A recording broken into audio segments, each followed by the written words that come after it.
Hello everybody and happy Friday. I hope your week has been treating you well. I am so ready for my weekend. It's not been a particularly difficult past couple of weeks or anything. I just want free time to do the stuff that, like my hobbies rather than working.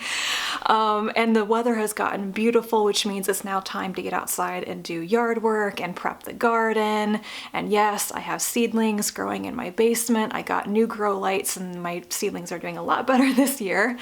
And all that stuff. Like, there's so many things I want to get done that don't have anything to do with reading, actually, that this coming weekend I'm probably not going to do reading. I don't even know if I'm going to film per my usual schedule. I just have other things. Like, I'm in the middle of some big craft projects and I just want to finish them. So I'm going to quickly show you what I'm currently reading and then the stack of books, which is basically a library book haul of all the stuff I plan on starting. 'Cause I'm currently in the middle of 2 books, and when I have finished another one of them, I'm going to start a slew of books. So let's talk about that, and then I'll talk about craft projects at the end. You can skip that part if you're not interested, because I know it's not book related. So I am still at the very, very, very beginning of Interference by Sue Burke. I know I'm gonna like this book. I've just been so focused on finishing other books first that I haven't made any more progress on it. This is the sequel to Semiosis, and I've read 1.5 chapters, and I've quite enjoyed it so far. Maybe I'll make progress on it this weekend. And then my ebook right now is The End of the Day by Claire North. I'm buddy reading this with Shannon from That So Poe. We were also reading it with Paul, but he DNF'd it.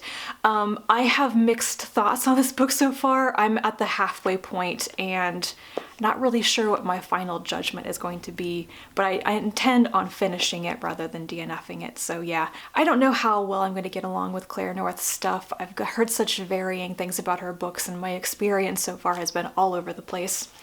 So I'll probably finish The End of the Day very soon, because I am over halfway through it at this point. And then the gigantic stack of things that I plan on starting next. First is a book that I own, and that is Wildlife by Molly Gloss. I've read 2 books by her now and love them both, so I went out and I bought the matching copy of Wildlife when I realized that this is one of the Tiptree or otherwise award winners, and I'm going to be kicking off my project to read all those award winners soonish. So I might as well own a copy of this one.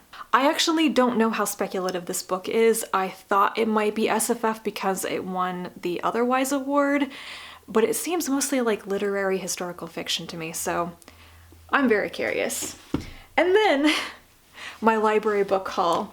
I have the Chanur Saga by C.J. Cherry. I requested the first book in this omnibus, The Pride of Chanur, from Interlibrary Loan, and my library just bought the omnibus instead, so I feel like I need to attempt to read the whole thing now.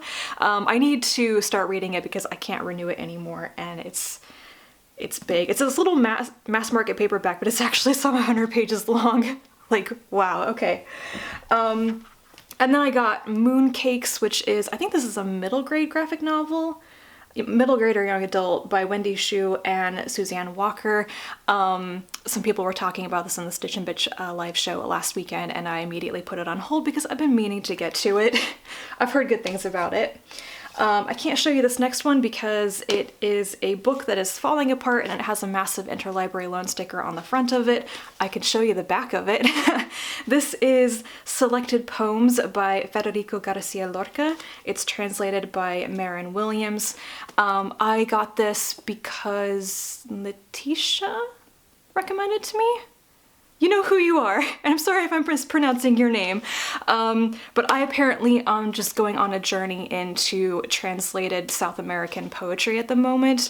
Wait, is this South American or is it from Spain? Excuse me, I misspoke. He was from Spain. But poetry written in Spanish is where I was going with that. So yeah, I did just finish reading, I talked about the Neruda collection I read recently, and I just finished reading today the Selected Poems of Gabriela Mistral, which was translated by Ursula Le Guin, which was all right. I had very varying opinions about the poems in that. Next up, I have John McWhorter's What Language Is and What It Isn't and What It Could Be. A while ago, I asked for recommendations about nonfiction books on linguistics, and people gave me so many recommendations. I couldn't find any of the specific titles at any of my libraries, but McWhorter was one of the authors mentioned, and I found one of his books. Not the one that was actually mentioned to me, but you know, it's quite a short book, and once again, I need to start reading it and see if I care to finish it because it is due back at the library very soon. A random book I picked up at the library is The Vanished Birds by Simon Jimenez. This is like a literary science fiction novel that appeared on a bunch of people's anticipated lists for 2020, and it completely flew under my radar, but it actually sounds quite interesting. Also, I really like the cover of it, so me just grabbing things off of the new shelf because I can and nobody's gonna stop me at the library. And then these last three books are all related to the BookTube SFF Awards. The 2020 shortlist has been announced. I have Small Spaces by Catherine Arden. The second book in this middle grade horror series, it's called Dead Voices. That's on the shortlist this year, and I've been meaning to read the first book, Small Spaces, for a while now. It is very short. I did not realize it was this short. I'm not really into horror, but it is middle grade, and I really wanted to try reading more by Catherine Arden, so I'm gonna give that a shot. Then there is Recursion by Blake Crouch. I have to be honest, I have zero interest in reading anything by Blake Crouch, but this is one of the 3 adult science fiction nominees, and I figured I should once again give it a shot. I don't know anything about the book. I have never even read a description of it, and it's one of those books, I think it's really popular, but maybe not amongst my little corner of BookTube SFF, basically. I think it's a little bit more of a mainstream popular, maybe like thriller science fiction novel, which is probably why I haven't heard anything about it. That's not exactly my wheelhouse. And then lastly, one of the debut novel nominees is The 10,000 Doors of January by Alex E. Harrow. Once again, this is not actually a fantasy novel that I thought I would pick up just because I wanted to, but I have some friends who have absolutely loved it, and I always find the debut category in the BookTube SFF Awards to be so interesting. So I'm going to give this a shot and hopefully it will work for me. I've read at least 1 or 2 short fiction pieces by Harrow.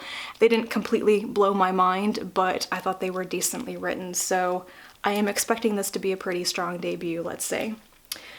And that is probably enough.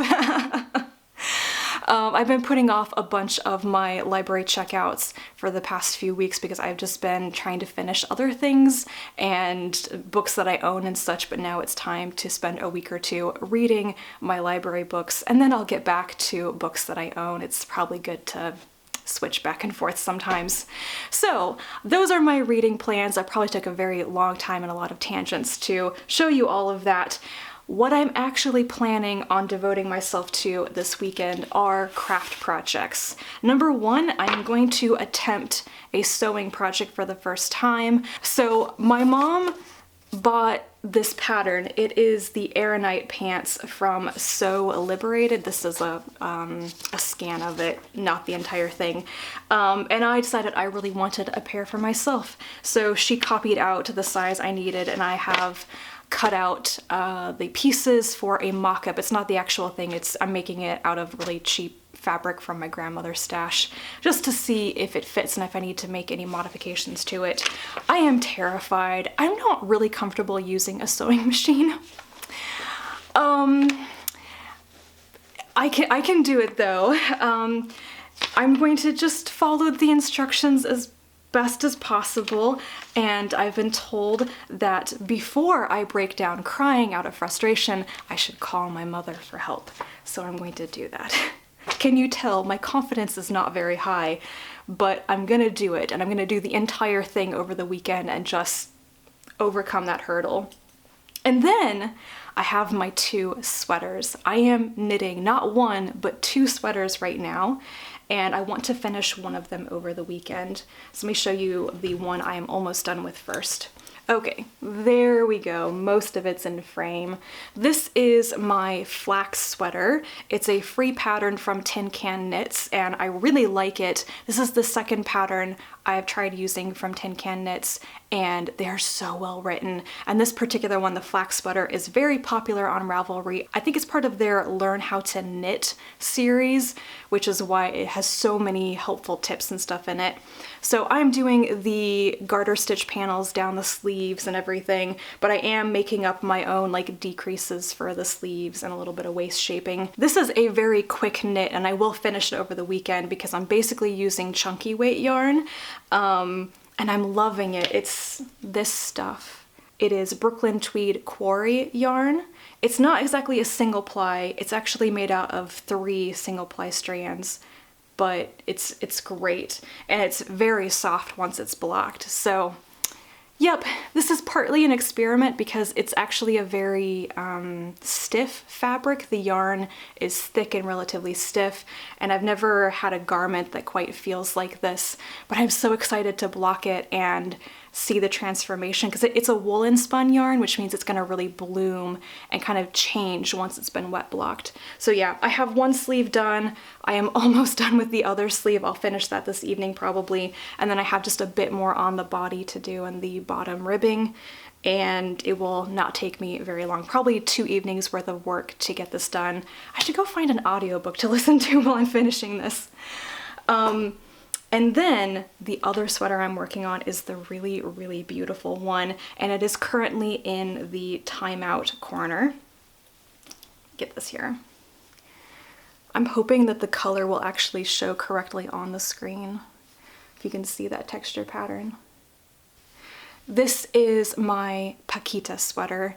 It is a pattern by Lucia Ruiz de Aguirre. It's a paid-for pattern, so I'm not going to talk about the details too much, but it has this really cool crisscross pattern on the front that isn't cabling, thank God. It's really just slip stitches. I don't think I like cabling and knitting, like no.